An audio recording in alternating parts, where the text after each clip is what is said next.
Davi foi um homem chamado o homem segundo o coração de Deus. Davi foi aquele homem que tinha uma comunhão especial com Deus. Ele cresceu adorando, louvando a Deus. Foi um grande escritor, um grande compositor de lindos hinos que estão nos livros de Salmos. Canções que provavelmente ele escreveu, algumas delas, eu acredito que a maioria, quando ainda era um pastor de ovelhas nas planícies do Jordão, ainda calça curta e cheirando esterco. Quando as pessoas não davam nada por ele, nem a sua própria família, mas um dia ele foi chamado por Deus para algo muito especial, porque Deus é assim, Ele chama algumas pessoas que às vezes ninguém dá nada por ela. Deus fala, é esse que eu vou usar. E Deus chamou Davi. O profeta Samuel foi até a casa de Jessé, pai de Davi, e entre os filhos de Davi, nós conhecemos a história, fora ungido o garoto Davi, que recebeu a primeira das 3 unções para ser rei, e se tornou um grande rei, um rei de vitórias, um rei que acumulou muitas conquistas, um rei que estava assim, no ápice do teu sucesso. Pensa no sucesso de alguém, uma pessoa que propõe a sua carreira, e ela consegue alcançar os seus objetivos. Davi estava agora rico, famoso, um homem que as pessoas ouviam em toda a região falar sobre o grande rei Davi. Davi era temido pelos seus inimigos, Davi era um homem de sucesso. Mas chegou um tempo, o sucesso foi tão grande, assim como nos dias de hoje, a gente vai adquirindo sucesso, e a gente tem que estar focado, seja um sucesso simples em qualquer área da vida, nós precisamos ter foco, porque senão a gente vai se perdendo ao longo do caminho. Por exemplo, vou falar da minha área como pastor, a gente vai crescendo, vai aprendendo melhor, porque assim, a pregar a palavra de Deus, a gente precisa da direção, da unção do Espírito Santo, tantas coisas, mas existem algumas técnicas também. As pessoas que participaram conosco dos cursos de homilética, ouviu, sabe que a gente aplica e explica algumas técnicas, e também o caminhar da vida vai nos ensinando, e a gente vai aprendendo algumas coisas importantes. Tem gente que, se deixar o Espírito Santo de lado, não tiver nada com Deus, prega mensagens maravilhosas. O problema é que Deus precisa estar envolvido nesse processo. O problema é que a mensagem não tem que ser maravilhosa, tem que ser a mensagem que Deus quer trazer, e assim ela será maravilhosa, mas terá efeitos, às vezes bom para um, às vezes não para outros, quando a pessoa não tem realmente compromisso com Deus.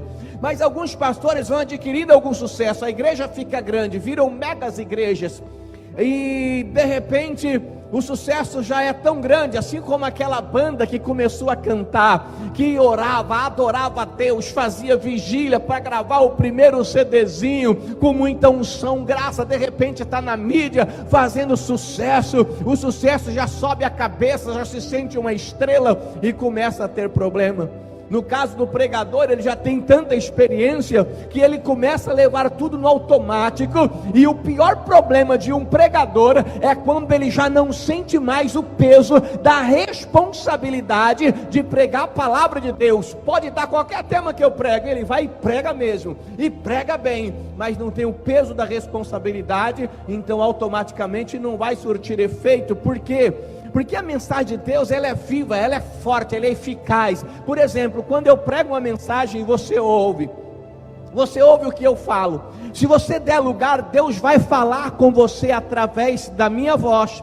Mas você já percebeu que enquanto você me escuta, chega no final de uma mensagem, estou falando de mim daqui, chega no final de uma mensagem, você pensa assim, puxa, Deus falou comigo, e tem coisa que Deus falou com você, que ninguém aqui ouviu, porque não saiu da boca do pregador, mas enquanto você ouvia a palavra, as ramificações de pensamentos, a direção do Espírito Santo foi levando você por caminhos, e falando com você, trazendo a você a palavra, porque somente o Criador conhece os seus sonhos, os seus projetos, os seus medos, a maneira que você é, a maneira que você reage e age. Davi tirou férias da batalha, da guerra, ficou em casa. E é claro que quando a pessoa baixa a guarda, o diabo chega com mais força, e de forma sutil. Você sabe muito bem que Davi, um dia, estando em casa, era para estar nas batalhas, estar à frente. Ele simplesmente não está nada para fazer, tempo ocioso. Logo ele viu uma mulher muito bonita, e ele cobiçou essa mulher. E essa mulher, eu gosto mais da tradução do nome dela, de Betseba. E essa mulher, Betseba, ele a desejou. E ele, como rei, tinha toda a autoridade, poder. Só que Davi era um homem, não é tempo de hoje. Então ele poderia ter a mulher que ele quisesse, mas ele se iludiu por aquela. Era um caminho que o diabo estava preparando para ele. E nós sabemos que Davi pecou. Ele ficou e deitou com Betseba. Mas de repente ele não quis nem saber, mas de repente tem um problema para Davi. É um pecado que ele cometeu, ninguém viu, de repente ninguém sabe, mas Betseba era casada. E o marido de Betseba, por nome Urias, era um soldado de Davi, era um funcionário do reino, era um guerreiro que estava na frente de batalha. E quando Davi percebeu que a situação ia estar complicada, certamente ele tentou abafar para que ninguém ficasse sabendo, tentou colocar uns panos quentes para ninguém ficar sabendo, porque a primeira coisa que a gente faz quando a gente peca, o que é? É igual quando a gente cai na rua. Às vezes talvez já aconteceu com você. Você estava andando na rua, você deu um tropeção, saiu catando cavaco, você afundou a ponta do dedão, uma dor terrível, você não quer nem saber da dor, você olha para ver quem foi que viu. Você está preocupado que as pessoas viram você caindo, depois que você vai lembrar da dor, para ver se tem alguém rindo, depois é que você vai lembrar da dor. A gente logo tenta se esconder, e Davi tentou esconder o seu pecado, mas um dos problemas do pecado, eu quero deixar bem claro. Pastor, o pecado leva o homem para o inferno. Eu vou terminar aqui explicando para você que o pecado não vai levar você para o inferno, fica tranquilo, vou explicar. Mas o pecado, qual é o principal mal do pecado? Ele separa e afasta o homem de Deus. Ele faz com que a proteção de Deus seja retirada, sabe, aquele muro de proteção, aquela cerca, aquele cuidado, assim como a parábola da vinha lá em Isaías capítulo 5. Então, ele perde e ele abre legalidade para o diabo trabalhar. E o pior problema do pecado é a gente esconder, principalmente de Deus, porque quando você peca, Deus está vendo, o diabo também viu, não tem para onde esconder. Nós vivemos no tempo da graça, que pecou, tem que correr até Deus e pedir perdão. Senhor, tenha misericórdia, confessar o pecado, falar ele pelo nome, não é assim, num atacadão não, é contar um por um. Pecado tem nome, pecado tem gosto, pecado tem cheiro. Aí você vai e conta para Deus, confessa, se arrepende. Então há perdão para pessoas assim. Mas nós costumamos tentar esconder o pecado. E esconder o pecado é como se você tivesse um câncer e você não buscasse tratamento. Ele vai dilacerando toda a tua alma e vai destruindo você. E Davi tentou esconder, mas para esconder o pecado, o que a gente faz? Só tem um jeito de esconder por um certo tempo o pecado, só tem um jeito. Qual jeito? Pecando mais, porque não tem outro jeito. A gente esconde, por não confessar, já é um pecado. E às vezes nós precisamos contar algumas histórias para algumas pessoas, para não compreender, ou não entender, ou não enxergar, ou não ver o nosso pecado. A gente tem que se esconder, se esquivar, para que aquele pecado não caia no domínio público, conhecimento de todo mundo. E às vezes nós mentimos. O pecado abre um abismo, e quando não se fecha, a Bíblia diz que um abismo chama outro abismo. Então a situação vai ficando complicada. Davi achou que ninguém estava vendo, mas o pecado todo ele traz consequência. Interessante é que a mulher de Urias, não de Davi, ela ficou grávida e ela ia ganhar um bebê. Mas de quem que era o filho se Urias estava na guerra?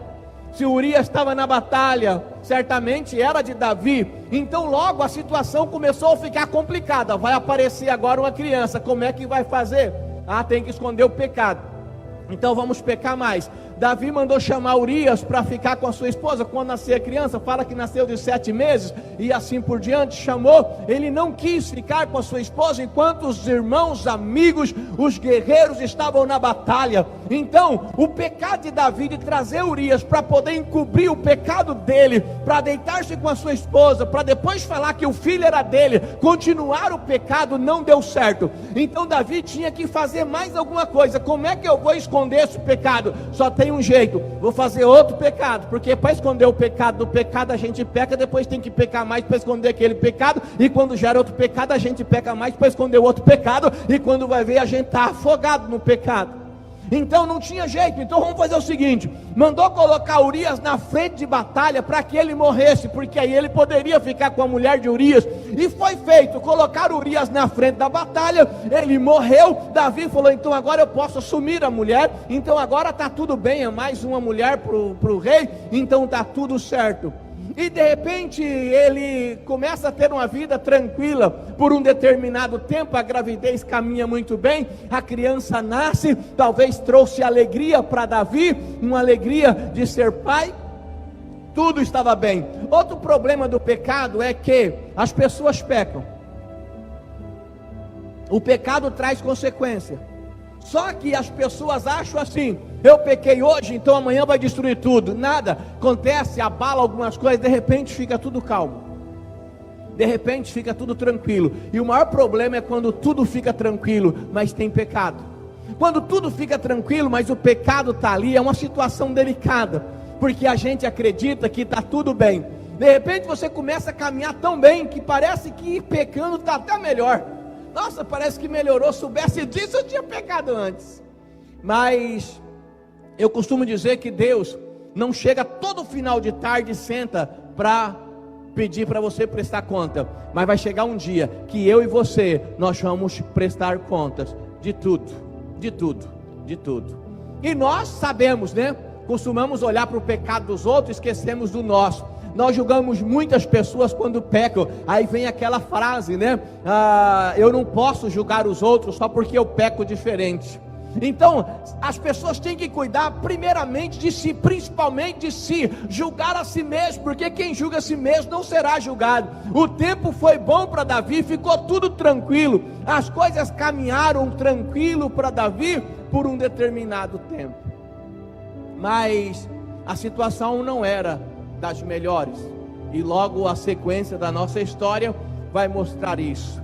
Mas abrindo um parênteses, todo pecado, diz a Bíblia em Isaías 59, ele faz uma separação entre nós e o nosso Deus. Ele cria um abismo para que a sua oração não seja atendida, para que a sua oração não chegue à resposta dela. Ele separa você de Deus, e a pior coisa para o ser humano é viver separado de Deus, e principalmente para aquele que tem um conhecimento da palavra. Uma vez que haja essa separação, ele começa a ter problema, ele começa a se envolver com as coisas do mundo, e o estado dele agora é pior do que o primeiro, quando antes ele nem conhecia Deus. A epístola de Pedro, no capítulo 2, diz assim, versículo 21 em diante: era melhor não ter conhecido a Deus, do que conhecendo se desviar dos seus caminhos.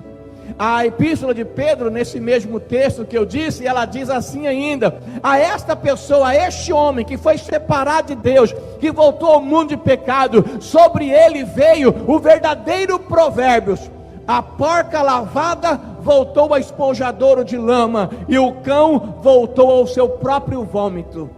É uma maneira simples de entender, não precisa eu te explicar, principalmente a parte do que o cão que voltou ao vômito. Se você não jantou, certamente vai ter problema para jantar. Assim como o pecado de Davi foi nojento, mas nós estamos vivendo um tempo hoje em que pecado não é mais pecado. Está percebendo isso? Você tem sentido isso? Nós como cristãos estamos vivendo de uma maneira bem diferente. Aqui talvez tenha algumas pessoas, não sei se tem, com um pouco mais de idade. Eu sou muito jovem, mas eu nasci na igreja, né? Então eu venho de um tempo, quando eu era adolescente, já peguei esse tempo. Talvez as pessoas da minha idade se tornaram cristão muito depois, mas havia um tempo, 30 anos atrás, 35, 40 anos, 50 anos atrás, o que era ser cristão? A pessoa ia na igreja com muita dificuldade, porque não é essa coisa legal que é hoje não. Não tinha essas mega church, não tem nem igreja, já fala logo church para ficar bonito, é gospel church para ficar legal, americanizado, né? Não tinha essas igrejas, não estou falando contra essas igrejas, mas não tinha essas igrejas que era show, era fumaça, máquina de fumaça, banda, bateria, era uma igreja mais simples. As pessoas iam para a igreja com dificuldade, por quê? Porque quem ia para a igreja se tornava Zé Povinho, quem ia para a igreja não tinha o que fazer, era lugar de desocupado. Aí aquele irmão, aquele homem, aquela mulher vinha para a igreja, aí ele recebia a palavra de Deus, ele ouvia falar sobre pecado, que hoje é uma coisa assim, muito complicada a gente ouvir falar, né? É muito difícil você ouvir nas igrejas falando sobre pecado, porque não agrada muita gente, né? As pessoas não gostam muito. As pessoas querem que o pastor seja um coach, treinamento para ele vencer na vida, para ele caminhar melhor, para ele ter um bom casamento, para ele subir no emprego. Tudo isso também é importante, mas ele quer só essa parte, ele quer só isso. E as pessoas iam para a igreja, aí aquela mulher se convertia, aquele homem se convertia. A partir daquele momento a vida deles mudava de uma forma muito forte. Aquele homem que ia para o bar e bebia já não vai mais. Aquele homem que ia para o forró lá no bar da Baixada da Égua, ele não vai mais. Os amigos dele já começavam a falar assim: fulano virou crente, é crentinho agora, virou crente, é pastorzinho. Eu mesmo, quantas vezes saí de casa, 14, 15 anos, indo para a igreja, e eu tinha um vizinho xarope, e dizia sempre assim: vai o pastorzinho, lá vai o pastorzinho, tirava o sarro, lá vai o pastorzinho, o pastorzinho, o pastorzinho, e fazia festa, e as pessoas tiravam sarro, mas a gente andava diferente, a nossa maneira de falar ficava diferente, a nossa roupa era diferente, a gente ajeitava até o cabelo, começava a usar uma roupa diferente, tudo era diferente, e as pessoas começavam a frequentar a igreja e abandonavam aquele mundão que ele vivia, aquelas certas amizades. Hoje o evangelho é de conveniência. Os cristãos querem um evangelho mais personalizado, eles não querem fazer parte de minoria. Você pode ver que um jovem, ele só gosta de uma banda que a maioria das pessoas gosta, da idade dele. Ele gosta de uma música que todo mundo gosta. Às vezes ele nem percebe. Tem jovem que é tão influenciado, ele não tem nem personalidade de escolher. O que os outros estão gostando? Eu gosto. Eu não gosto mais? Também não gosto. Ele vai no vácuo, ele vai no balanço. Aí tem aquele jovem que não sabe nem o que é música, não sabe nem o que é louvor, adoração. Fala: essa música é de velho. Ele fala: essa música é de velho. Porque até o pecado é coisa de velho. Porque hoje a igreja tem que ser diferente. Hoje a gente ouve muito falar e parece que a gente está errado. A gente não ouve muito falar. Antigamente a gente ouvia falar: Deus é amor. Sabe por que a gente ouvia falar que Deus era amor? Porque Deus é amor. O amor é a essência do nosso Deus. Deus é amor, né? A Bíblia diz, quando Jesus veio, João falou: eis o Cordeiro de Deus que tira o pecado do mundo. Vem Jesus, o Cordeiro de Deus, para tirar o pecado do mundo. Mas esse mesmo Deus que é amor, esse mesmo Deus que veio para tirar o pecado do mundo, é o mesmo Deus que vai dizer para alguns de nós: aparta-te de mim, maldito, para o fogo eterno, porque eu não conheço você, eu não sei quem você é. Eu era pastor, não sei, não conheço você, aparta-te de mim. Pastor, mas Deus é amor. Eu já ouvi muito isso, talvez você já ouviu. Deus é amor e não vai mandar ninguém para o inferno. É claro que não. Deus não vai mandar ninguém para o inferno. É a pessoa que vai porque quer. As pessoas não vão ser julgadas pela bondade de Deus, mas é pela palavra de Deus. Ela tem que cumprir a palavra, viver a palavra, se esforçar para viver a palavra. Mas o evangelho é de graça. Sim, é de graça. Mas o reino dos céus, na verdade, é de graça. Mas a Bíblia diz que só aqueles que se esforçam se apoderam dele. Você não tem que pagar nada, mas tem que pegar a sua cruz a cada dia e seguir a Jesus Cristo. tem que ter renúncia, tem que renunciar muitas coisas, mas hoje o Deus e amor é diferente, ou seja, Deus e amor, então tudo pode, Deus e amor, então está tudo liberado, Deus e amor, então não tem castigo, Deus e amor, o Deus e amor de hoje é basicamente esse, é aceitar Jesus e ser do mesmo jeito, é aceitar Jesus e caminhar da mesma forma. A igreja tem que oferecer serviços, ela tem que agradar os irmãos, porque senão eles mudam de igreja. Se o pastor aqui não agradar, tem o pastor lá que agrada. Hoje em dia, se um pastor coloca o irmão, porque ainda tem igreja séria,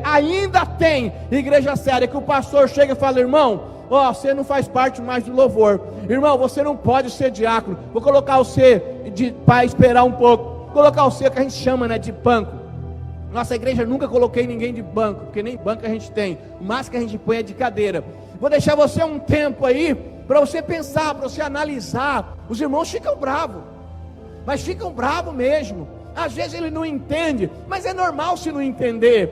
Quantas vezes você, principalmente os meninos, que o pai deu um couro, a gente quando era criança não pensava: eu vou crescer, eu vou matar esse velho, ele não podia ter feito isso comigo, a gente ficava irado, que raiva que dava, a gente nem entendia. Foi preciso um tempo, um amadurecimento para a gente entender, e às vezes foi preciso a gente ter um filho para saber o que é ser pai, porque saber de ouvir falar, a gente sabe de muitas coisas, mas tem coisas que você só sabe vivendo. Você tem que viver para você entender e saber o que é. Então, às vezes o pastor hoje coloca alguém em disciplina, fala: irmão, não tem como, o irmão precisa acertar essas coisas, ele fica chateado, ele vai na outra igreja. Isso já aconteceu comigo. Fala: irmão, você não vai tocar por um tempo. Aí o irmão vai na outra igreja e ouviu do pastor, o pastor Cito é muito exigente, aqui na minha igreja pode vir que você toca. A pessoa foi, no outro dia estava em cima do altar, no outro domingo, já tocando, fazendo parte do louvor da igreja. O pastor não queria nem saber por que foi colocado de banco. O pastor é muito exigente, porque as pessoas, algumas igrejas, elas querem ter membros, elas não estão preocupadas em pregar o evangelho e ter pessoas comprometidas com o evangelho. E quer encher a igreja, e não é tão difícil encher, porque é só oferecer alguns produtos, porque a maioria dos cristãos estão atrás de alguns produtos. Hoje vivemos um tempo que, se a gente prega a palavra de Deus, por exemplo, sobre sexualidade, o que a gente é? A gente é carrasco, a gente é terrível, nós somos homofóbicos. A gente pregou, é homofóbico. O pastor hoje tem que tomar cuidado com o que ele prega, porque senão alguém filma, o pastor é processado e vai para a cadeia, porque pregou a palavra de Deus. Estamos chegando a tempos bem complicados.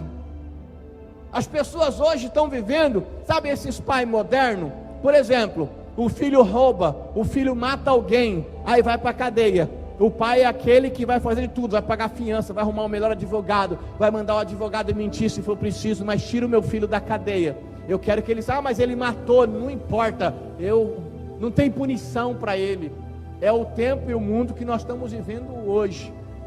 Então, por isso que esse negócio de igreja cheia nunca, mas nunca me trouxe uma tranquilidade. Que maravilha está o evangelho hoje, porque muitas pessoas estão fazendo parte desse negócio, dessas oportunidades que as igrejas dão, mas sem preocupação com o evangelho. E o pastor que prega o evangelho hoje é retógrafo, é quadrado, é antiquado, é tantas coisas que ele é por pregar o evangelho.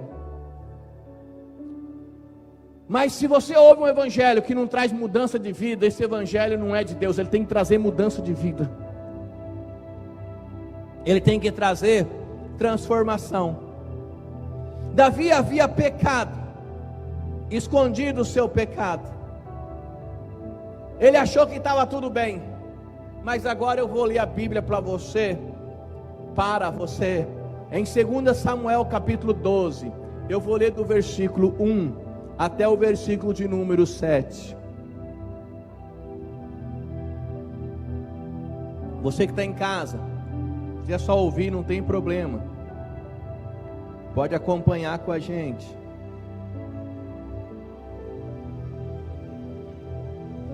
Diz assim: 2 Samuel 12.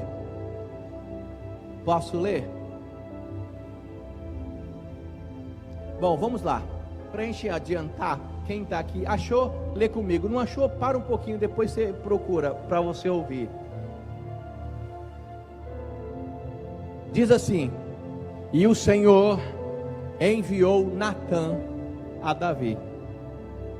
E entrando ele a Davi, disse-lhe: havia numa cidade 2 homens, um rico, o outro pobre.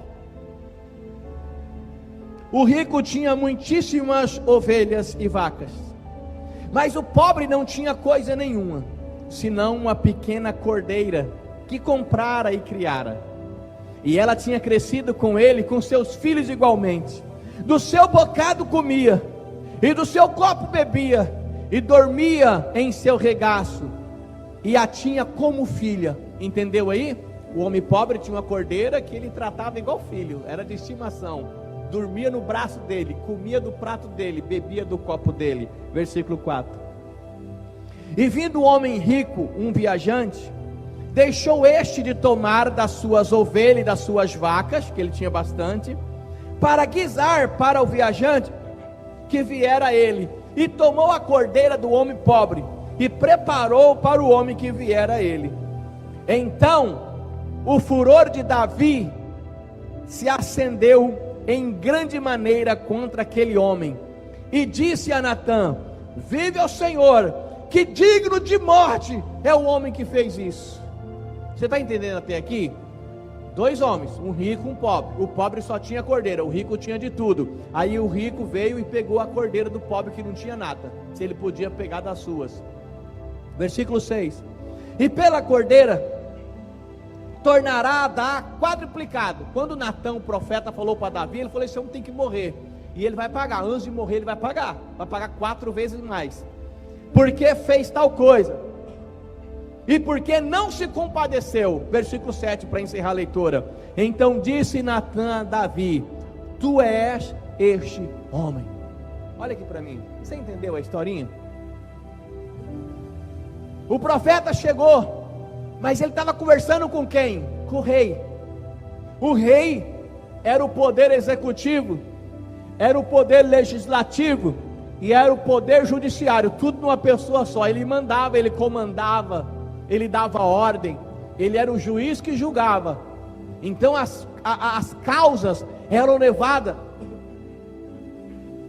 as causas importantes eram levadas para o rei julgar.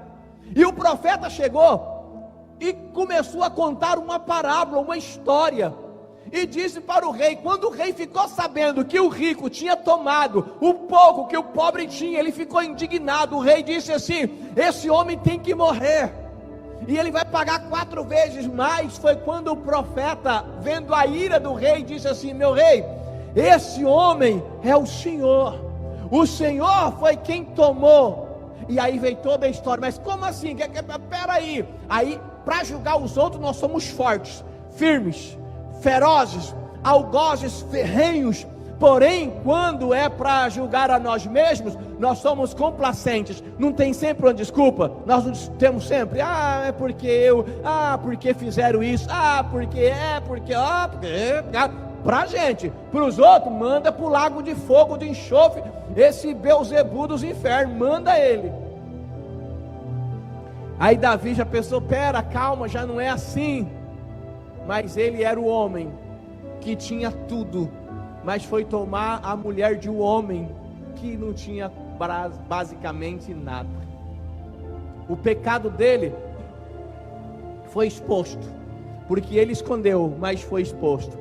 Eu não tenho tempo para entrar na história de Davi, mas você conhece muito bem do que acabou acontecendo com Davi. Muitas coisas terríveis aconteceu. Ele orou, ele jejuou, ele descabelou, ele pediu. Deus perdoou Davi, mas a consequência dos pecados dele vieram. Sobre perdão, irmãos, é importante que a gente entenda uma coisa: se você peca, não importa o seu pecado, se pedir perdão, Deus perdoa. Não importa qual seja o pecado, Deus perdoa. Porém, as consequências estão aí. Você matou alguém, irmão, preste atenção. Você acha que uma pessoa que tira a vida do outro tem perdão? Tem ou não tem? Você acha que tem perdão para essa pessoa? Quem acha que tem, levanta a mão. Tem.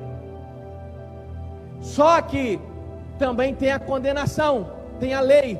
Ela foi presa, ela não pode chegar dentro da cadeia. Matou alguém dentro da cadeia, depois de uns 3 meses, alguém prega o evangelho, e aquela pessoa aceita Jesus, e o pregador disse assim: Deus mandou dizer, dos seus pecados jamais me lembrarei, deles me esquecerei. Seus pecados foi jogado no fundo do rio.